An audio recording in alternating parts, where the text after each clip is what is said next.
The next speaker is Mr. Steve Kirsch. Hi, I'm Steve Kirsch. I'm Executive Director of the COVID-19 Early Treatment Fund. I have no conflicts. Advance to slide number 4 with the elephant. I'm going to focus my remarks today on the elephant in the room that nobody likes to talk about, that the vaccines kill more people than they save. Today, we focus almost exclusively on COVID death saves and vaccine efficacy because we were led to believe that the vaccines are perfectly safe. But this is simply not true. For example, there were 4 times as many heart attacks in the treatment group in the Pfizer 6-month trial report. That wasn't bad luck.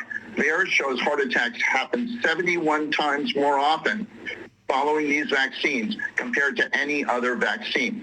In all, 20 people died who got the drug, 14 died who got the placebo. Few people notice that. If the net all-cause mortality from the vaccines is negative, vaccines, boosters, and mandates are all nonsensical. This is the case today. Death rates. Let's slide number 7 advance to the number 7 in the lower part. This shows that the all-cause death light rate in 3 cases. Only the VAERS numbers are statistically significant, but the other numbers are troubling. Even if the vaccines had 100% protection, it still means we kill 2 people to save 1 life. 4 experts did analyses using completely different non-U.S. data sources, and all of them came up with approximately the same number of excess vaccine-related deaths, about 411 deaths per million doses. That translates into 150,000 people have died. Next slide would be slide number 11, the nursing home. Now, the real numbers confirm that we kill more than we save.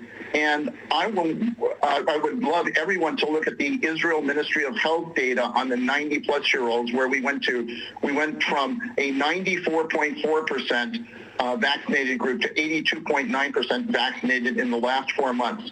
In the most optimistic scenario, it means that 50% of the vaccinated people died and 0% of unvaccinated people died.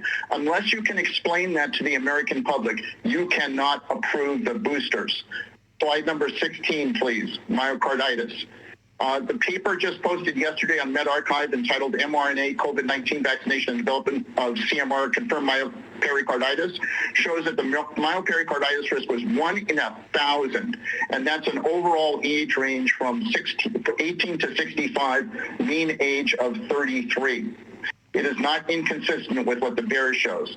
Next slide would be slide number 18, gaming of the trial. It's pretty clear that the Pfizer trial results were gamed. It's statistically impossible for protocol violations to be 5 times higher in the treatment group. Why hasn't this been investigated? Slide number 19. Maddie DeGray was 12 when she enrolled in the Pfizer phase 3 trial for kids. Now she's paralyzed for life. It wasn't recorded in the Pfizer results. I told Janet Woodcock there was no investigation. Please tell us why this fraud was not investigated. And finally, slide number 20, please. Early treatments are a much better alternative to boosters. The proof is that in Israel, cases are at an all-time high. In India, Uttar Pradesh is now COVID-19 free as of today. Almost nobody there is vaccinated. Thank you.